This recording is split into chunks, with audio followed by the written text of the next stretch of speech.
Coming up, Cam Thomas closed out the season talking with the press and breaking down why he is deserving to be considered among the most improved players in the league, but also reflecting on where his game has grown on and off the court for the Brooklyn Nets. Hopefully a bright future ahead. We dive in coming up next.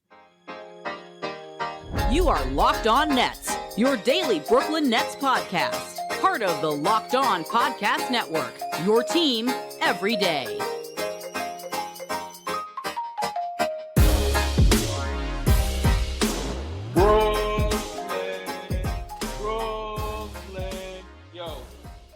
Yes, my friends, it is the Locked On Nets podcast right here on the Locked On Podcast Network. It's your team, the Brooklyn Nets, every single day. He's Doug Norrie. I'm Adam Armbrecht. We thank you, as always, for making us your first listen of the day. We are 100% free on all those great platforms. And let you know, today's episode is brought to you by FanDuel. Make every moment more. Right now, new customers get $150 in bonus bets guaranteed. That's $150, win or lose. Visit FanDuel.com/LockedOn to get started. And where we get started, Doug, is with the young talent for the Brooklyn Nets, the leading scorer for the Brooklyn Nets this past season, Cam Thomas, exit interviews, and again, continuing the trend from yesterday, talking about Mikal Bridges. I think some nice, reflective, and hopefully optimistic perspectives from the young backcourt player. I stopped short of calling him the new point guard for the Brooklyn Nets. Yeah, we'll see how it goes with going forward with like in terms of his overall, like where he slots in as the guard for the Nets. But we talked yesterday about Mikal Bridges, the exit interviews, and Cam Thomas gave some pretty cool quotes as well. Not in the same tenor as Mikal, though asked slightly different questions, sort of like how the season went. And honestly, for Cam, the nature of these quotes are different, but also the nature of his season was different, right? Like his seasons, it's hard to remember now, but his season started very differently than Mikal Bridges. We debated openly about how much we would see him in even playing in the rotation, whether he would be starting, what his role was going to be on the team, how the team viewed him. So the tenor, like I said, of his quotes are different, but again, it's as they said in The Sopranos, comparing apples and bowling balls. Like it's not really, we're not talking about the same thing. And I think it'd be unfair to Cam to talk about it in the same light. Remember, this guy, he didn't start 15 games this year, 66 games, 51 starts. It felt like a foregone conclusion by the end of it. But as we saw as the season went on, his style of play changed a little bit. The play clearly improved, and he sort of cemented himself into that starting lineup role. So the quote's a little different here from Cam, but again, very different kind of season. The one high-level one that he gave at the top of the exit interview, team reflective, because a lot of these are individual-centric, and I don't mean that in a negative way because of what Thomas is trying to build up here over the start of his career. I think we just hit the wall as a team and couldn't really recover from it. We got to be more consistent as a team, not wavering game to game. So, there's a little high level understanding. There were certainly, we talked about on the podcast, games where we were questioning some, if not all, of the players' commitment to the full 48 minutes on the court. That being said, you mentioned this one being a little bit different in terms of the way he talks about it. And that's mostly because this is somewhat reflective around where his status is in the NBA and whether or not this season moved the needle on that, whether it's talking about most improved player category and also in terms of where he thinks his game is ready to blossom from. And I use the word blossom. I wanted to keep it out of there, but it's out of one of his quotes. I just wanted, he said, people to see that I have the potential to do that instead of just trying to keep me low. Let me blossom. I know I can be this in the league. Honestly, I just want to be respected and for people to have the same kind of energy towards me that I give to others. It all feels geared towards Cam Thomas wanting the opportunity and knowing he has the ability to be one of those electric scorers game over game around the league. Yeah, we talked about this with the Mikal thing too. It's like, players, playing with a chip on your shoulder. I think Cam clearly is in that category. And I think rightfully so, right? He falls in the draft. He is kind of like the rotation minutes are all over the place or sort of non-existent for a long time. He's clearly having to work from a different place here to like just even get himself consistent playing time. I mentioned at the beginning, like it changed for him from the beginning of the season. We're wondering about like, I made a prediction before the beginning of the year that he wasn't even going to get real rotation minutes. It was like more of a belief in less having to do with him, and more about the wishy-washiness of the organization, right? That like it ended up being that case. But he clearly, when he talks about most improved player, it was just one of the quotes I, mentioning here too, about like ask, should you be in that consideration? He's not right? The four players that ended the season with actually the only four players that you even took odds on from our friends at FanDuel were Tyrese Maxey, Kobe White, Jalen Williams, and Jonathan Kuminga. It does feel a little ridiculous that he wasn't even having the odds in there, Yeah. right? To not even be consideration. And I can see where he's coming from on that, right? Like he has to handle almost all the scoring for this team. He like doubles his numbers year over year, right? Just in terms of just raw output. And so if I'm him, I'm probably looking at that like another thing. Okay, well, it took me X amount of time to probably even get the correct respect from my own team, or like and now that we're kind of there on that, now the next level is the rest of the NBA to try to make some kind of dent in the overall narrative, where it's clear that he probably hasn't yet. Yeah, and it's we keep kind of blending these two elements together because I think the growth is then reflected in. And he mentions, I'm going to paraphrase the fact that he talks about he's a quieter guy, so he's not as loud or outspoken, or it really maybe is self-promoting in terms of verbalizing what he thinks he is or where he should be. He's a little bit more of a timid guy in terms of using his words. But he mentioned when I was younger, it bothered me a bit, but I really don't care because the numbers speak for themselves. Being fringe outside of a top 25 scorer in the league this year. I think that that's a nice shift for him, probably from a mentality standpoint, and it includes not being given the opportunity earlier was a part of the frustration. But now it's, well, now I'm here, and now you see me, and now you know that I'm capable of it. So whether or not the league is fully on board with where I think my game is at, it's okay because now I'm actually getting the chance to perform and show it. Prior to that, I can't even get the sniff. I don't even get to put my feet on the court to convince people that they should be talking about me. So how can you start to brag? How can you have a bravado? How can you start to look at refs and say, I deserve calls when you're only getting on the court for 10, 12-minute spurts across your first two plus seasons in the NBA? Yeah, and it makes sense that like he would sort of like end up feeling like that too, especially because he's like you said, on the court, a quieter guy, and he maybe has come off as maybe standoffish in the past. I don't know if it's just like the way that his sort of personality is. He doesn't necessarily seem like a prickly guy. No. He's mostly just seems quiet, like you said, over the years, except when it comes to around when he's asked about his play, but then he has extreme confidence, right? He gets like he was on JJ's Reddick's podcast earlier in the year, and he just exudes like a guy who feels like he can score with anybody and just really has a lot of faith in his game and his work ethic and stuff like that. And that's all great. And it can just come off differently at times. And it can be a little harder too when your game profile, at least early on, was just all shots, nothing else. Yes. Right. Because then it's like, okay, well, is it just all empty calorie stuff? It's hard to tell. It's hard to tell because if it's going to be high volume, low efficiency shooting, and no assists and anything else, and you're thinking, I don't know, maybe there's a lot of guys that can kind of do that. Right. And so there's like he's had to face some hills to climb here for sure. Coming up in a second, let's talk about a little bit looking back about how it took him to get here and whether or not he was stunted within the organization. But going forward, new head coach in the door. Is this the right man at the helm to help Cam Thomas take that next step going forward? We'll continue to break it all down coming up next.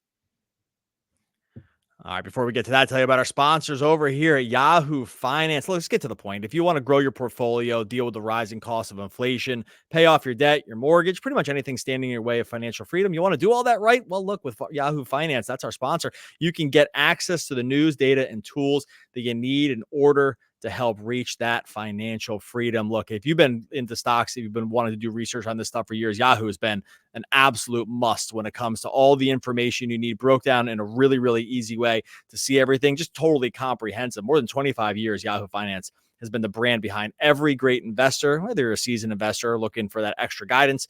Yahoo Finance gives you all the tools and data that you need all in one place. For comprehensive financial news and analysis, visit the brand behind every great investor, yahoofinance.com, the number one financial destination, yahoofinance.com. That's yahoofinance.com. And when you're done with that, head over to our friends over at FanDuel. It's playoff time in the NBA and NHL, plus baseball is in full swing. FanDuel is your place to bet on every game. Right now, new customers are going to get $150 in bonus bets guaranteed. That's $150 win or lose. You bet on everything from slap shots to home runs to slam dunks. That's from our favorite sport, all on an app that's safe, secure, and super easy to use.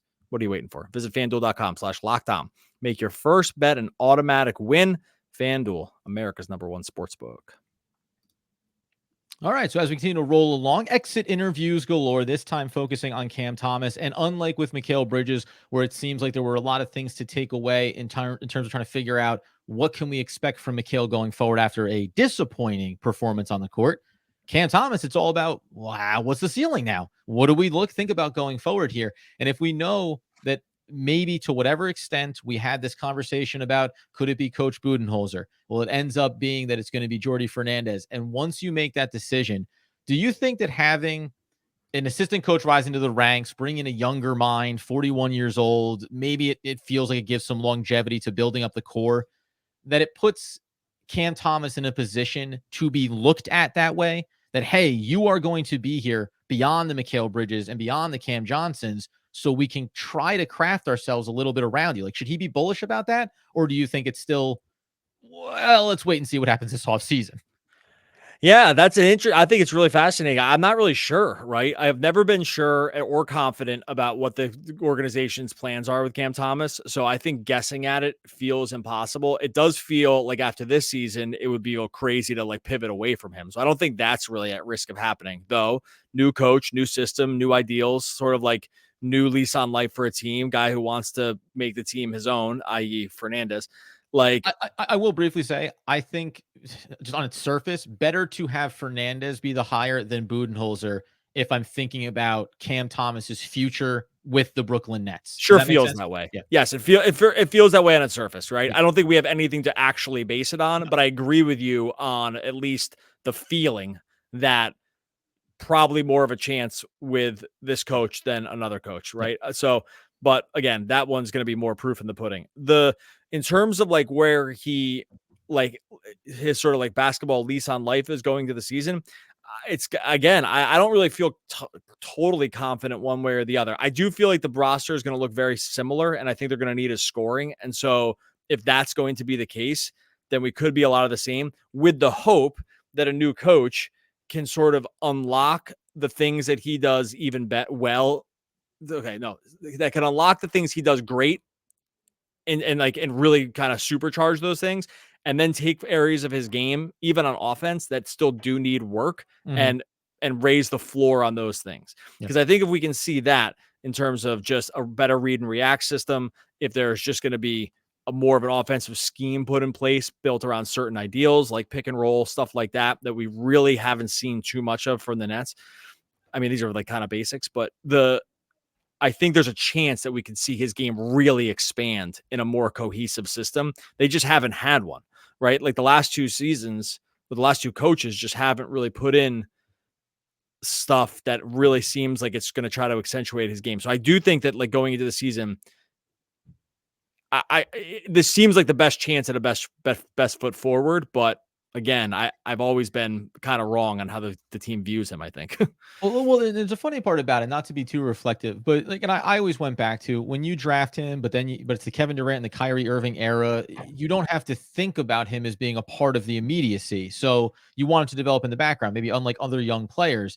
Then as that shifts dramatically and quickly and far sooner than the Nets planned on it, now all of a sudden maybe you ramp it back up and you start to think about him differently. So there is that, I think, that natural push and pull about, well, what did you think he was going to be when you drafted him? What was your timeline? How did that shift when everything fell apart with the superstars? And now how do you feel about him going forward? And the irony around, if you go and look at his per 36 minutes numbers, this is, the scoring goes up almost 26 points per game this past season per 36 minutes. But even though we said that we thought that his court vision got better, his sense of the offense, assist, still only averaged 3.3 assists per 36 minutes. He was on a 3 assist pace a year ago. He was at 2.5 in his rookie campaign. Now, he didn't see the court a ton, right? So we know that there's a limited sample size there. He played over 2,000 minutes this season. He played under 1,000 a year ago. That's how volatile those numbers have been for him. So that, but can I pause you for 1 second though? Yeah. So I'll counter that by saying, yes, per 36, it ends up looking very similar, though. If you track the graph this year,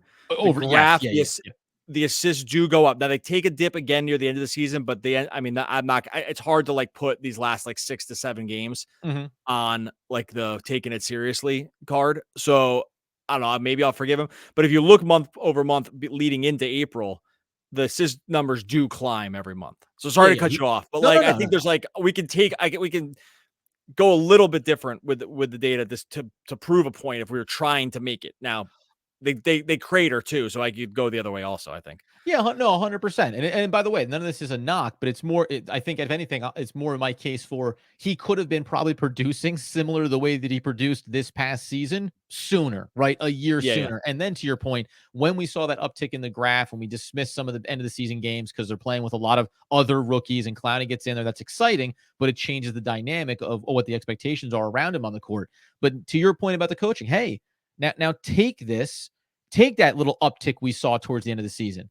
Now make that consistent. Show me that he can be a 5 to 6 assists per game kind of guy night over night. That really matters. Show me that you functionally have ways when the double teams are coming, when opponents want to put blitzing action against him. How are you going to help him out of those situations? Not where we try to think about, oh, did he read it perfectly? Did he find the exact pass? Did he split the defense the right way? Some of these things, and it's for Cam Thomas and every player that you want to see improve for the Brooklyn Nets, it comes down to fundamentals. It comes down to scheme. And that's where you're hoping that this offseason becomes a nice jumping point for him and then helps be a catalyst for everybody, honestly, here. And it's one of the reasons why I think it's good that they got the head coach immediately as opposed to at any point later down the road. So it still remains, as you mentioned there, a quandary. I still don't 100% know that the Brooklyn Nets are 100% committed to Cam Thomas. It would seem like folly, but I cannot put myself pot committed, mostly because they've never shown themselves to be pot committed on him either. Yeah, and I have one more quote here that's gonna I think is gonna make us feel even like a little bit better about sort of like linear growth or just like upwardly mobile growth for his game, because he says something else that like along the lines from like just like the mental aspect of the game that actually gave me confidence that he sees this as a way to grow. We'll get into that here in a second. For that, tell you about our friends over at LinkedIn. Look, if you're hiring for your small business, you want to find quality professionals that are right for the role. That's why you have to check out LinkedIn Jobs. LinkedIn Jobs has the tools to help you find the right professionals for your team faster and for free. LinkedIn isn't just a job board. It helps you hire professionals you can't find anywhere else. Even those who aren't actively searching for a new job, they might be perfect for the role. In a given month, over 70% of LinkedIn users don't visit other leading job sites. So if you're not looking on LinkedIn, you're looking in the wrong place. Post your job for free at linkedin.com/LockedOnNBA. That's linkedin.com/LockedOnNBA to post your job for free. Terms and conditions apply. All right, so as we continue to wrap up the end of the season exit interviews, Cam Thomas, obviously a big focal point. Before we hear this last quote that's going to buoy our spirits and believe in Cam Thomas even more than maybe we already do, also just a reminder that this is a guy that had a true shooting percentage this season of a little over 55%. It was a little north of 56% the year prior. But as the volume has increased, one of the things you can look at is it hasn't impacted his efficiency by and large, right? So being able to expand the volume of his game without diminishing the quality of it, that's a big takeaway from this season as well for him. Yeah, and actually, just to expand on that, this is from Eric Slater. He says, you can't, Eric Slater's quote about Cam Thomas, the one who said it. You can't really develop anywhere if you don't play. This year, I really took the reps I got and made the most out of them. First 2 years, I'm in and out of the lineup. I don't know when I'm going to play. This year, I'm playing. I do think for a guy like Cam Thomas, the solidification of playing, like just having the push and pull of whether you are going to play or not. Yeah, that is a hard thing for anybody. And to just not know, he talked about this on JJ's podcast, where he said it's just hard to not know going into a given game. You think you're going to play, you do all your warmups like you're going to play, and then you don't play, or like you're told you're going to play and then you don't. And that's just like it adds in a mental component where that mental component is really, really difficult. When we saw that stripped away, we did see the game begin to expand in new ways because the key part is the things that you might not be that good at, let's say passing in this way, you're at least a little more incentivized. You're less worried about doing it because a mistake won't get you benched. Right. And I think like that, we talked about this a little bit with the Noah Clowney thing. I was like, well, it was great that Noah Clowney sort of got playing time at the time he did when the games didn't matter. I think that was correct. Right. Mm-hmm. Because it wasn't going to mean benching after a mistake. Yep. I think for Thomas, once the role was solidified and he was not going to get benched, it was actually then that we saw him expand into things about his game that he wasn't as good at. He knows he can score. So, of course, when he comes in, he's going to shoot all the shots. That's the thing he knows he can do. Being able to see more sort of first read, second read stuff from him I think was a byproduct of knowing, because that's the stuff he's not that good at. And we did see some mistakes there. Right. Attempt to pass, have it get intercepted, have it look ugly, and you're still staying in the game. Reading the wrong angle, throwing the wrong kind of lob, like, Right. just mistiming some of that stuff, and it ended poorly. The freedom to pursue the ability to make a mistake is important for the things you don't do well, because you'll always default. If you're worried about getting benched, you're going to default to the things you know you do the best, right? Yep. Like that's just human nature. Now that you know that that's not going to happen, I think that's when we saw the growth. So that to me is encouraging. I think if he knows that his role is set, I actually do think there's room for growth in the game. And it's funny. I'll tie it to the only correlation for the way that you treat a player and in the way that the Nets should have been treating Cam Thomas. Remember Lonnie Walker down the stretch, and this is a guy that comes in on a 1-year contract. You're trying to buy low, get some value out of him. And Kevin Ollie is an interim head coach. He ends up benching him. And when asked about why, he goes, "Hey, listen, I need more than just offensive scoring. I need a two-way player, someone who's dialed in, doing all the little things." Okay, fine, right? You can do that. You can do that with a young player. You can also do it with a back end of the rotation guy. Who you shouldn't at a certain point do it with is your top 20-ish, right there on the fringe pick, or mid-20s, I should say, pick for the NBA draft from 3 years ago, who has shown you that he can do all these things. You need to instill the confidence. To your point, you're not coming out. Work through them, have the growing pains, because your talent and pedigree suggests that if we give you that longer leash, you're going to reward us with better and improved play. And that's something we saw from Cam Thomas. Now, on a high level, what impact do you think this offseason and going into next year in terms of the way they're constructing this backcourt? And I put backcourt in quotes. Ben Simmons, injury, is going to be healthy. They show support for him. Well, he's a ball handler. He's going to be in the mix. We like what Dennis Schroeder has certainly done for this team.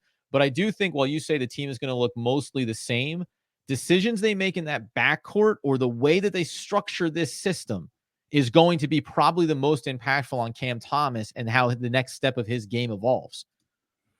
Yeah, I'm a little worried that we're going to see a lot of the same from the team, because I just feel like they have very few ways to move this around. And so we're going to see. I mean, I guess you're just talking short of like Cam Thomas getting traded for like one of these other guys.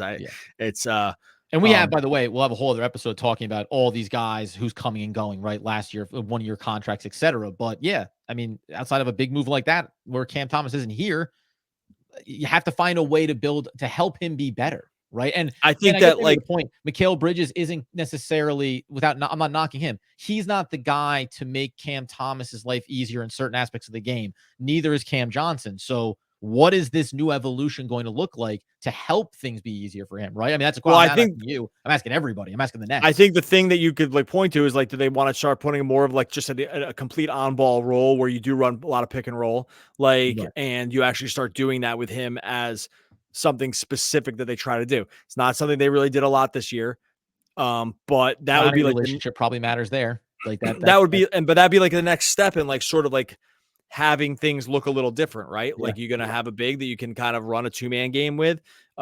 Then maybe things start looking a little like, then that would be just for sure, just like night and day difference. If they just even started doing stuff like that, they've been hesitant about doing that. That would be one way to maybe try to start solving some of the guard issues that they're probably going to end up having going into next year, knowing Schroeder's going to be back, but after him, it's just Cam Thomas. And then then what? I mean, what do they really have in terms of guards? Like, we can't put any faith in Simmons.